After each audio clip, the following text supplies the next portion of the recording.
Assalamualaikum warahmatullahi wabarakatuh. Salam ukhuwah, salam penuh kasih sayang. Kita bertemu lagi di dalam Odosiar ataupun podcast Keramat Hamka sama dengan Akademi Dr. Har. Dan seperti biasa Dr. Har ditemani oleh Al-Fadil Ustaz Azlan Shah Nabis Khan, CEO Arba Foundation. Sejak daripada yang episod yang pertama lagi ya, saudara Ustaz Azlan telah bersama dan membantu kita lah berkongsi pembacaan beliau, dan kita kiranya orang kata menempel lah dengan dia punya khatamnya beliau dengan banyak buku-buku Prof Hamka ini, alhamdulillah. Bila duduk saya faham apa yang saya baca. Dalam membaca semua kita faham. Baik, alhamdulillah. Jadi kadang-kadang tu kalau kita masing-masing lah nak kena membaca buku karya nukilan almarhum Prof Buya Hamka tu, mungkin ya banyak antara kita ada kekangan, tapi melalui Odosiar ni kita mengambil kesempatan ini untuk mendengarnya lah, sambil mungkin kita buat sesuatu yang lain ke ya, memandu ataupun ni, tapi kita mendapat ilmu yang baru ya. Sebenarnya kita tahu bahawa almarhum Prof Buya Hamka ni, dia punya kupasan dia terhadap isu-isu dan topik itu selalunya dia ada twist dia. Itu yang sangat mengesan. Dan kali ini kita masih lagi dengan tema Rasulullah SAW itu. Dalam 2 episod yang lepas kita cakap tentang Rasulullah dan integriti. Episod yang satu lagi adalah Rasulullah dan keadilan. Hari ini kita sebut tentang kasih sayang pula ya, kan? Dan kita tengok macam mana agaknya kupasan dan garapan Profesor Buya Hamka dalam menghuraikan topik Rasulullah SAW itu sebagai kita punya role model dalam berkasih sayang ini. Silakan Ustaz Azlan. Alhamdulillah, terima kasih banyak Dr. Harlina. Saya rasa ini topik yang sangat sukar untuk disimpul atau susun dalam 20-30 minit. Kerana tujuan Nabi diutuskan pun, payung besarnya adalah wa ma arsalnaka illa rahmatan lil alamin. Tidaklah engkau diutuskan melainkan rahmat buat seluruh alam, dan dimensinya terlalu banyak. Alamin itu sendiri didefinisikan satu angle adalah alam tu manusia, jin, haiwan, tumbuh-tumbuhan, alam semesta. Alamin juga adalah semua etnik, semua kaum, semua penduduk bumi dari ceruk mana pun. Dia bukan hanya untuk orang Arab atau untuk orang-orang yang berada di certain benua, tapi untuk seluruh manusia, untuk sepanjang zaman. Sebab manusia pun berbeza ikut zaman, dan semua itu pun termasuk dalam kenabian Nabi SAW, membawa rahmat tu sehingga ke hari kiamat. Itu yang kalau kita ingat di episod pertama kita membaca tentang bagaimana Profesor Hamka meletakkan neraca untuk kita faham betapa beratnya tanggungjawab itu, membawa rahmat kepada bukan hanya pada ketika itu, tapi melangkaui zaman dan melangkaui dimensi, bukan hanya manusia tapi kepada alam seluruhnya. Dalam buku Falsafah Hidup ada satu chapter nama dia bab keempat, adab kesopanan. Ini antara bab yang saya rasa paling dekat dengan, kerana Profesor Buya Hamka ni dalam tafsirnya selalu Buya Hamka mengulas tentang kasih sayang, rahmat. Cuma dalam buku-buku yang banyak ini, hampir 100 buah buku yang Buya Hamka ada, lembaga hidup, lembaga budi, lembaga hikmah, selalu ada tentang kasih sayang. Hampir diselitkan di banyak tempat yang berbeza-beza. So susah kita nak patternkan satu tempat duduk. Cuma kalau kita lihat adab kesopanan ini, bila kita lihat chapternya, contoh sopan terhadap makhluk, tapi bila kita baca tu, apa yang diceritakan tu adalah kasih sayang tu, dengan pasangan, dengan ibu bapa. So kemudian contoh lain di sini, kalau kita lihat menghormati ibu bapa, tentang menyebarkan salam. Salam tu kan menyebarkan kasih sayang, dan apabila orang memanggil hendaklah perkenankan, apabila minta nasihat beri nasihat. Ini semua the output kalau kita menjadi satu orang yang menyebarkan kasih sayang. Ini semua benda yang kita akan lakukan lah. Apabila dia bersin, kita menyebut yarhamkallah, itu kan ucapan itu pun wishing rahmat Allah Subhanahu Wa Taala. Apabila dia sakit, hendaklah ziarahi. Apabila dia meninggal, hendaklah hantarkan jenazahnya ke kubur. Even dia bercerita tentang macam mana nak masuk rumah kawan, kesopanan duduk dalam satu majlis. Jadi semua kalau kita lihat patah balik dari kita lihat hadis dan Al-Quran yang dan contoh-contoh sirah yang Nabi SAW yang dipetik dalam buku Falsafah Hidup ni, tema besarnya tu adalah sifat kasih sayang. Itulah kita belajar daripada sifat kasih sayang Nabi SAW. Terjemahkan dalam dimensi yang luas. Dan setiap domain itu, ini baru dalam konteks hubungan dengan manusia lah. Manusia ni ada banyak relationship, dan setiap relationship itu basis tu kena ada, selain integrity, trust tadi, dia juga ada kasih sayang tu. Dan sangat mendalam apa yang dijahkan. Cuma bila kita lihat Nabi SAW daripada profil Nabi, macam sebelum ni, sebelum berkahwin dengan Khadijah, dia ada, Nabi SAW ada resume sebagai seorang yang penuh integrity. Bila mendapat wahyu dalam keadaan Nabi, orang yang tidak expect dia akan dapat wahyu, Nabi duduk di atas Jabal Nur, duduk dalam Gua Hira, meditating, maksudnya melihat, merenung kaumnya, kenapa begini, kenapa tidak ada kasih sayang, kenapa kezaliman berleluasa, kenapa anak-anak perempuan dibunuh. So bila dia lari balik dalam keadaan ketakutan dan menggigil, pergi kepada kapan Khadijah radhiyallahu anha, Khadijah sekali lagi meletakkan satu resume. This is siapa dia, Nabi sallallahu alaihi wasallam. Dan datang daripada seorang isteri yang lebih 15 tahun pada ketika itu sudah berkahwin dengan Nabi, ada 6 orang anak. Kalau tanya orang lelaki, susah sebenarnya nak dapat resume ataupun testimoni yang begitu daripada seorang isteri. Kan? Most probably kita expect isteri akan cakap, you might have lost your mind. Kenapa kau macam dah gila ni? Demam kan? Dia kena rasuk ke. Tapi Nabi yang kata, aku rasa something wrong with me, tapi Khadijah sebut, kalla abshir fallahi la yukhzika Allahu abada. Demi Allah, bergembiralah, Allah tidak akan sia-siakan orang yang baik macam kau. Dia kata apa? Engkau menyambung silaturahim, engkau bercakap benar, orang susah, kau sentiasa bersama dengan golongan yang terbiar, yatim, ibu tunggal, dan engkau memuliakan tetamu. Dan itu semua adalah perbuatan yang datang daripada kasih sayang Nabi SAW yang sangat mendalam, sangat meluas sebelum pun Nabi mendapat risalah rahmatan lil alamin itu. So it was part of his kalau kita baca sirah Khadijah radhiyallahu anha pun selepas berkahwin dengan Nabi, kita pernah ada seketika kempen bendera putih, kalau kita ingat. Maksudnya siapa yang susah letak bendera putih kan, ada orang akan datang bantu. Dan bila kita baca, rupanya Khadijah radhiyallahu anha, instead of orang lain letak bendera putih, dia letak bendera hijau daripada kain sutra di rumahnya sebagai tanda siapa yang perlukan bantuan datang, dia akan dapat bantuan di rumah Khadijah radhiyallahu anha. Masya Allah. Nabi SAW memang dikenali bila Khadijah sebut engkau bersama dengan orang lemah, engkau bersama dengan orang yang ditimpa bencana, orang miskin. Dikenali dalam masyarakat tu, bila susah nak pergi kat siapa, pergi kat Nabi Muhammad SAW. Sehingga kita dengar, kita membaca sirah, binatang pun mengadu kepada Nabi SAW apabila diletakkan di beban yang terlalu berat. Kan ada ketika dalam waktu ekspedisi perang, Nabi kalau dalam konteks perang kita rasa dia fokus benda besar dan dia tak ada masa untuk benda-benda kecil ni. Cuma waktu dia ada pit stop sekejap, berehat dalam journey tu, ada sahabat Nabi ni pergi ambil anak burung dalam sarang, menyebabkan ibu burung tu membuat bunyi bising dan seolah-olah menangis. Dan Nabi mendengar dan Nabi tanya, siapa yang buat ibu ni bersedih? Dan minta kembalikan balik anak dia. Even that particular moment, benda tu benda yang Nabi value, benda tu besar. So kalau kita lihat suatu saya sebut, bila nak ambil angle tu, nak ambil angle mana? Hampir semua angle yang kita boleh bayangkan tentang Nabi SAW sangat-sangat deep dari sudut kasih sayang tu. Cuma saya teringat satu ataupun dua peristiwa penting lah. Yang ni boleh kata favourite lah. Sebenarnya semua rasa favourite kan, tapi ini antara momen yang bila letakkan diri sendiri rasa macam tak sampailah kasih sayang ada dalam love tank ni untuk boleh bertindak macam Nabi ni.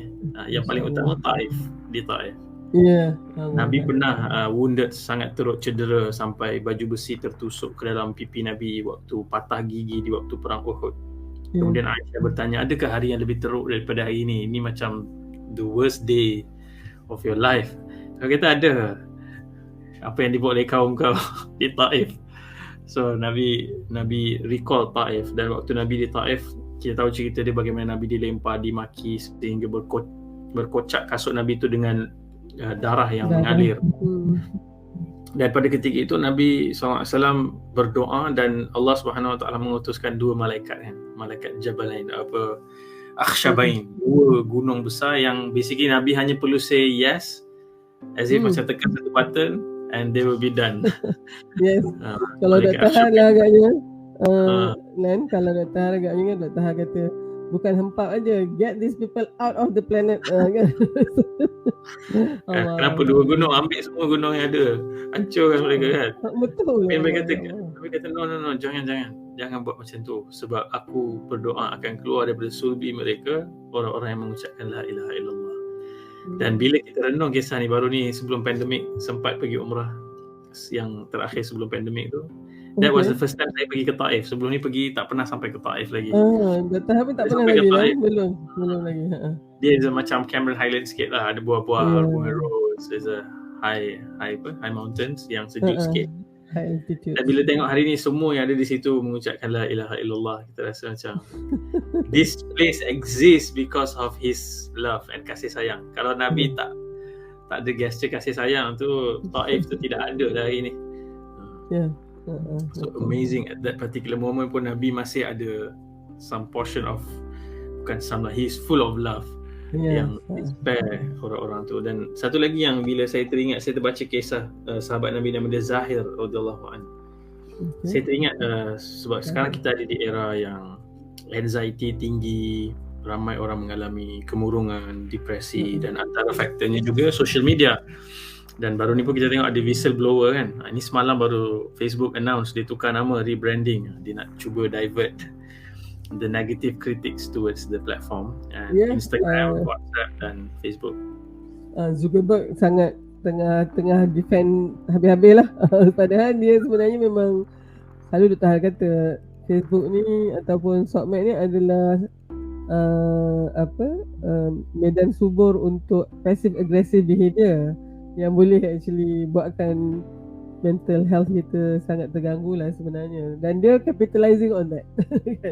Yes, the lady yang jadi whistleblower tu, saya tengok beberapa video Temu Ramah dan laporan berita. Dia sebenarnya dia keluar dengan membawa keluar laporan-laporan dan research dalaman di Facebook sendiri yang membuktikan terutamanya young girls, teenage girls ni mengalami masalah mental health yang teruk lah, self-esteem rendah, anxiety tinggi, they self-harm, they always rasa diri dia not good enough sebab dia got compare apa semua tu kan.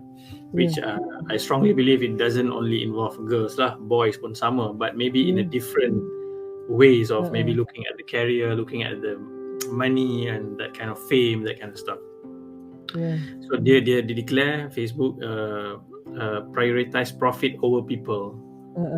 So bila dia cerita pasal ramai orang rasa self-esteem rendah ni, teringat kisah seorang sahabat nama dia Zahir radhiyallahu anhu. Dia orang yang perwatakannya ataupun penampilannya bukanlah macam photogenic ataupun insta famous. Dia tak banyak perhatian dia dapat, dia agak rendah self-esteem dia. Keluarga dia juga, dia macam sebatang kara sikit. So tapi Nabi SAW sangat sayang pada dia dan Nabi selalu bergurau dengan dia. Dan salah satu insiden yang berlaku adalah waktu Nabi di pasar. And I see it as a satu benda yang menunjukkan kasih sayang Nabi yang sangat mendalam lah. So Nabi pergi kepada sahabat Zahir ni dan peluk dia daripada belakang dan buat announcement, "Man yashtari hadzal 'abd, man yashtari hadzal 'abd." Siapa nak beli hamba ni? Siapa nak beli hamba ni? Nabi joking dengan dia dan dia mula-mula tak sedar siapa yang buat, dan bila dia tahu Nabi yang peluk dia, dia biarkan sebab dia rasa I'm very special lah. Nabi bergurau dengan dia. So bila Nabi lepaskan dia kata, ni dia punya self-esteem dia rendah. Dia kata, kalaupun aku dijual sebagai hamba, siapa nak beli aku, wahai Rasulullah? Dia has that, like, even Nabi jual pun dia rasa siapa nak beli aku ni, tak ada apa, tak ada achievement, tak ada look, tak ada harta. Nabi palingkan dia, Nabi kata, walakin indallah walakinnaka indallahil ghal. Dia kata, tetapi engkau ni di sisi Allah sangat mahal. So dia lift moral ataupun emosi sahabat tu. Dan sebenarnya bila kita tengok semua sahabat yang ada dengan Nabi, semua rasa Nabi paling sayang kat dia kan. Umar bin As pernah tanya soalan tu kan, Rasulullah, siapakah orang yang paling kau sayang? Sebab dia nak dengar Nabi spell out dia adalah orang yang paling Nabi sayang. Sebab dia rasa Nabi treat dia macam Nabi paling sayang dia. Tiba-tiba Nabi jawab Aisyah kan, Nabi, dia rasa alamak, Tebu ni orang Arab tak sebut ni dia sayang isteri kat depan orang ramai ni. So dia cuba divert itu Rasulullah itu of course isteri tu orang perempuan, I mean among males lah.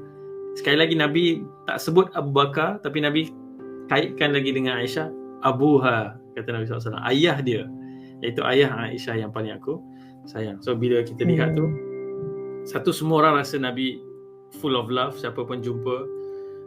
Dan kita kena tengoklah kita ni macam mana kan. Orang kalau experience jumpa kita ni always grumpy ke, always angry dan tak ada that warmth dan kasih sayang.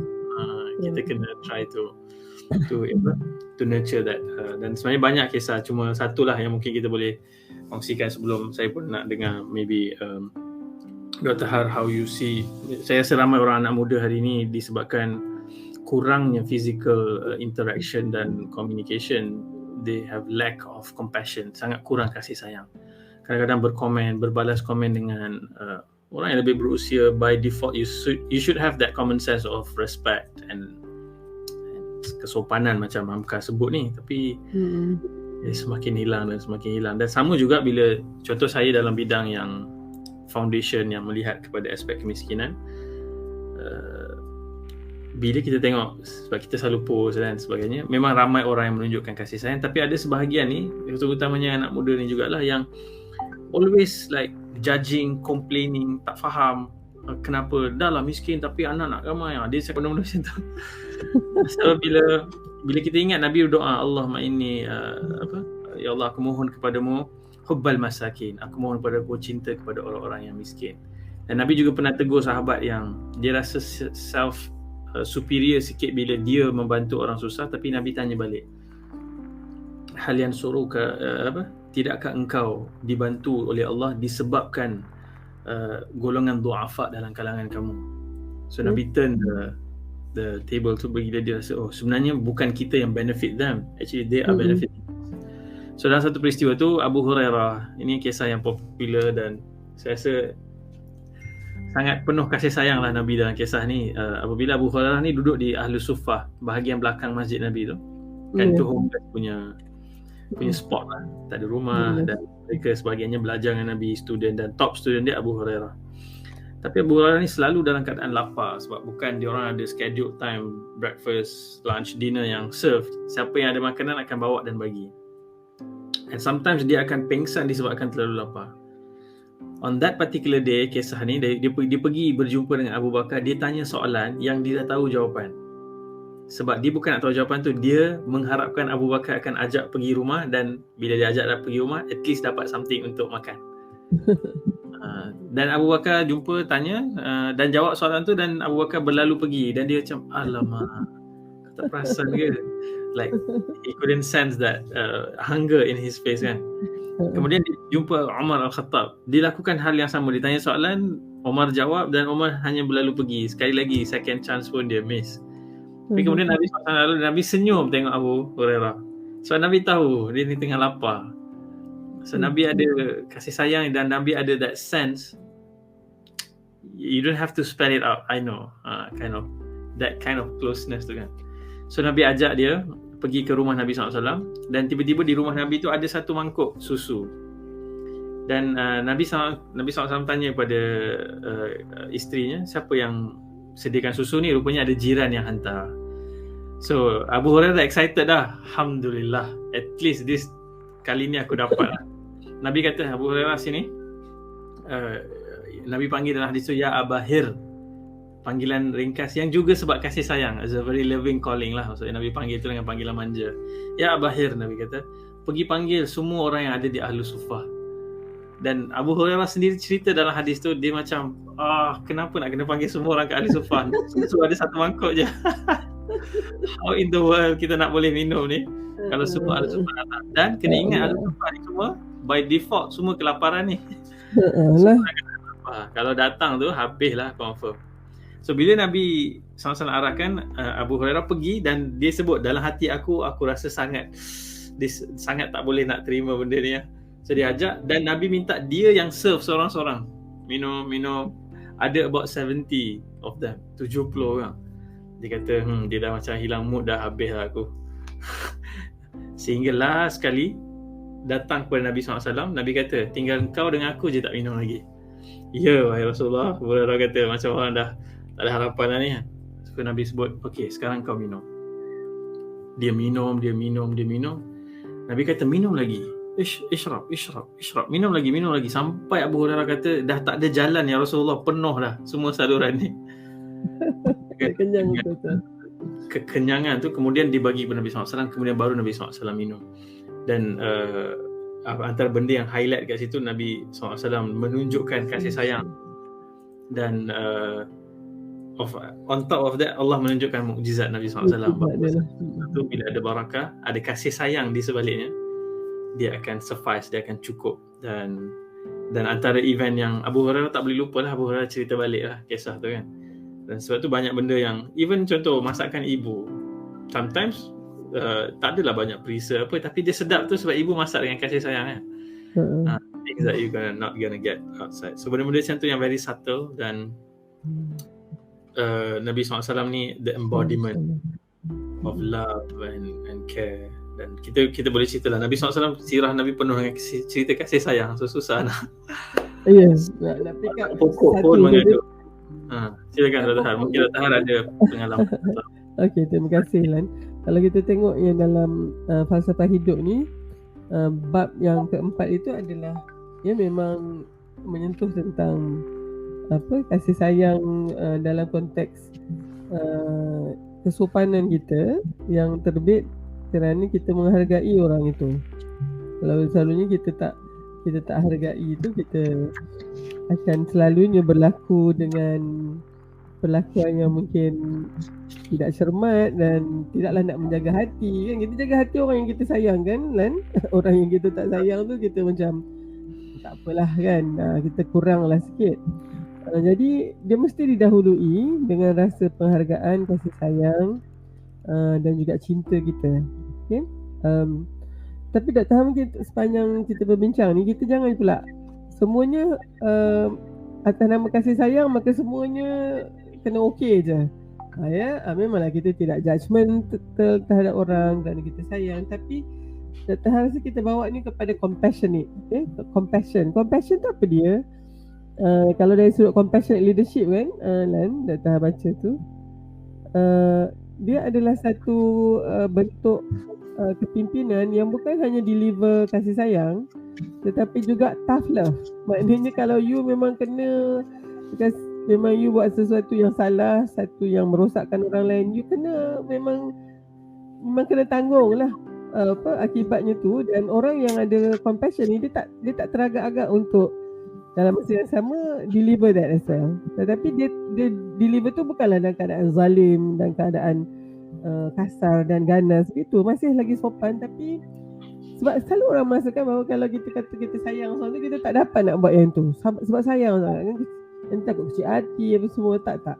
Jadi maknanya kalau kita lihat, Dr. Har nampak satu perkataan lah sebenarnya, rahmah itu kan, sifat rahmah itu sifat Allah SWT itu. Kalau kita tengok Asmaul Husna itu kan, Asmaul Husna itu jangan lupa ada dar juga ya, ada juga merosakkan, ada juga menghukum kan ya. Walaupun kita kata don't be judgmental lah, tapi sebenarnya sebab Allah itu maha adil dan saksama, maka dia lah sebaik-baik pemberi hukum, kan? Jadi Dr. Han nampak dalam surat kasih sayang Rasulullah SAW juga kita lihat itu. Jadi bukannya satu kasih sayang lemah tau, satu kasih sayang yang tidak dapat nak deliver benda-benda tu. Malahan dia lebih berupaya untuk mendisiplinkan seseorang ataupun mengenakan kata hukuman yang setimpal itu, kerana dia tidak menghukum kerana kebencian dia terhadap manusia. Dia menghukum tu kerana betul-betul sayang.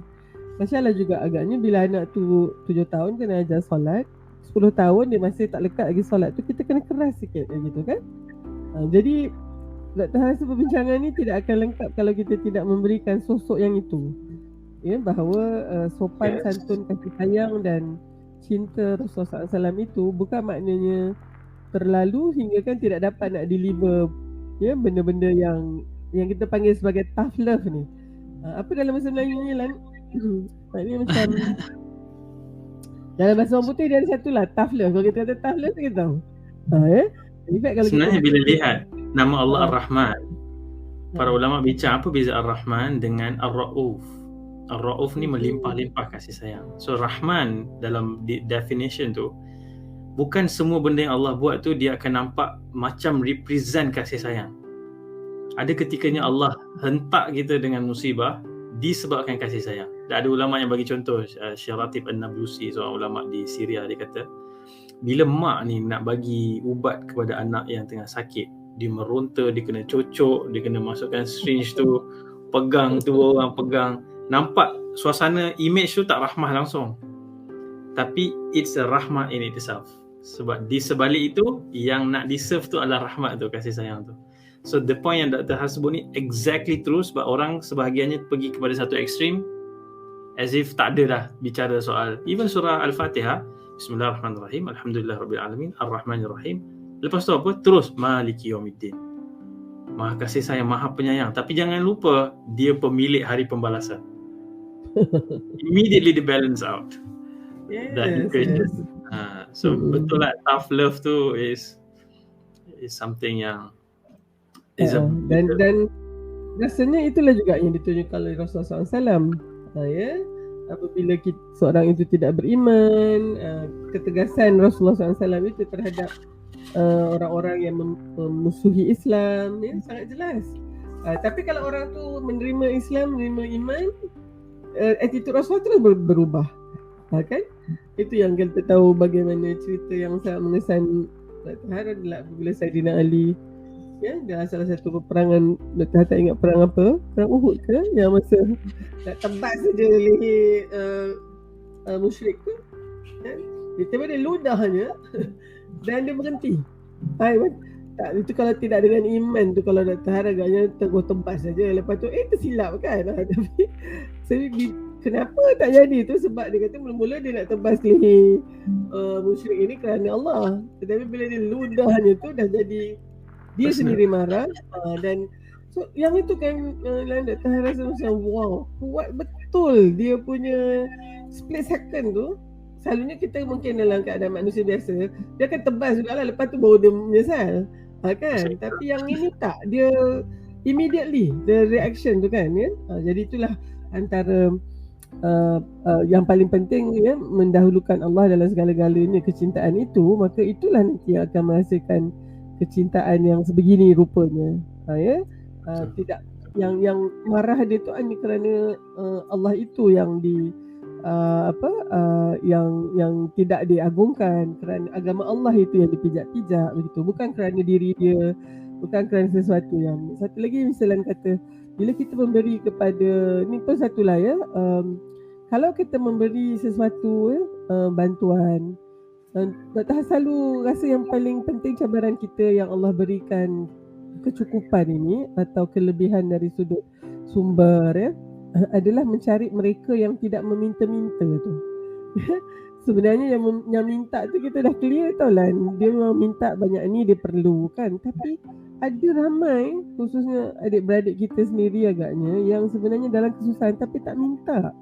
Tu tadi macam Saidina, macam Abu Hurairah tadi kan, tu indirectly tu, tapi kita tak baca pin tu kan. Jadi kadang-kadang mungkin antara yang kita minta pada Allah adalah kepekaan kita dan sensitivity kita melihat siapa di antara kawan-kawan kita yang sebenarnya patut kita bantu. Bukan hanya dari sudut keuangan, ramai antara kita ni yang mungkin tengah rasa keletihan dalam konteks yelah, ya, sampai saturation point, burn out. Ramai ni burn out kan, tengah burn out segala serbi lah agaknya. Lan dengan Dr. Har pun tengah burn out juga.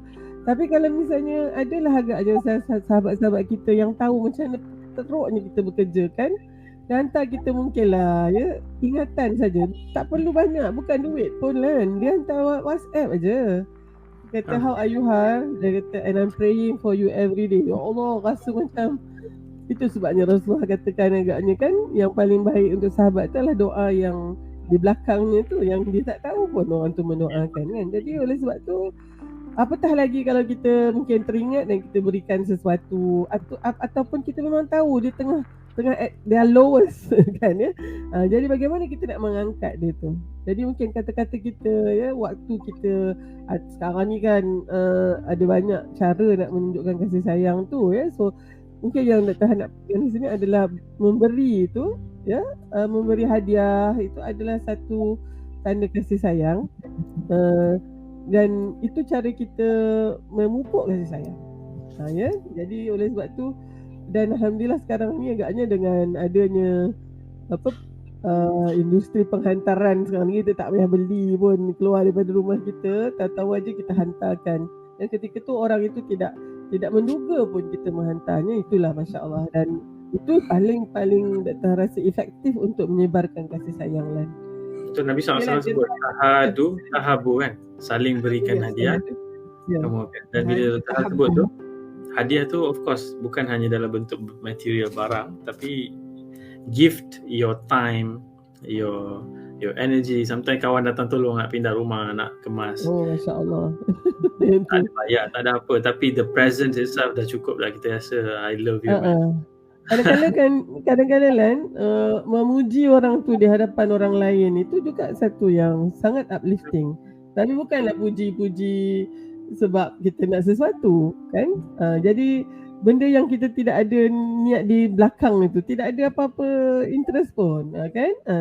Itu sendiri sudah mengangkat. Dan kalau kita hantarkan saja bagi salam, just wanting to know how you are doing now. Just remember that you are significant, you are important, and you are valued. 3 tu je dah boleh melompat orang tu lah kan. Tadi jadi mungkin tadilah kata-kata yang baik itu juga adalah hadiah kan. Jadi insya-Allah mudah-mudahan. So kita concludekan dulu dalam konteks kasih sayang Rasulullah SAW itu, rasanya sangat ni bila kita mulakan dengan huraian bahawa sopan santun budi bahasa kita kepada seseorang itu adalah tanda dan lambang kasih sayang kita kepada mereka ya. Sebab hampir mustahil kita nak bersopan dan bersantun dengan seseorang yang kita tidak kasihi. Betul. Silakan. Dan kalau kita tengok antara contoh yang Profesor Dr. Hamka tekankan dalam ni adalah kepada ibu bapa tu. Sebab ayat Quran yang bercerita tentang kasih sayang kepada ibu bapa, sebab kita selalu ingat agama ni menjadi barrier kan untuk sama ada kita boleh berkasih sayang dengan dia ataupun tidak. So, kalau kita lihat ni aku surat ke mana tadi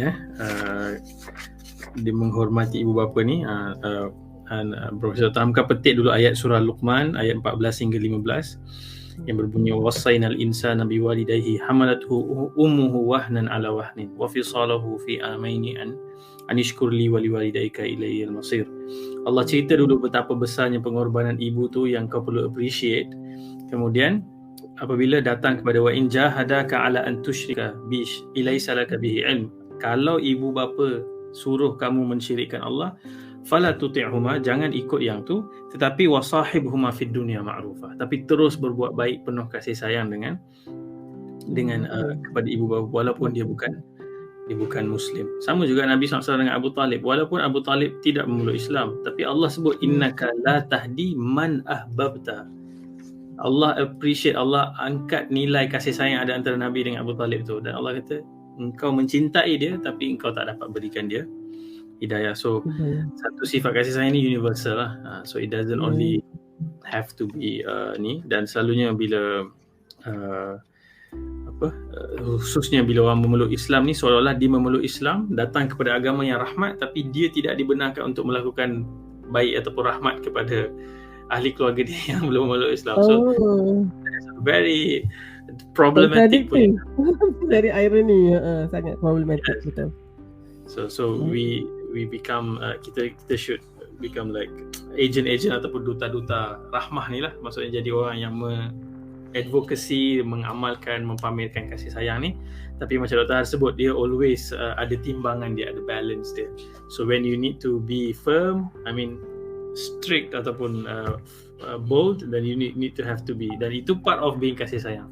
Sebab tu Quran pun ayat-ayat neraka yang mengancam dengan azab-azab yang ngeri, para ulama sebut itu ayat-ayat rahmah, sebab Allah bagi warning. Allah tak nak kita pergi situ. So he gives that description supaya kamu takut dan kamu tinggalkan apa yang boleh membawa kamu ke situ.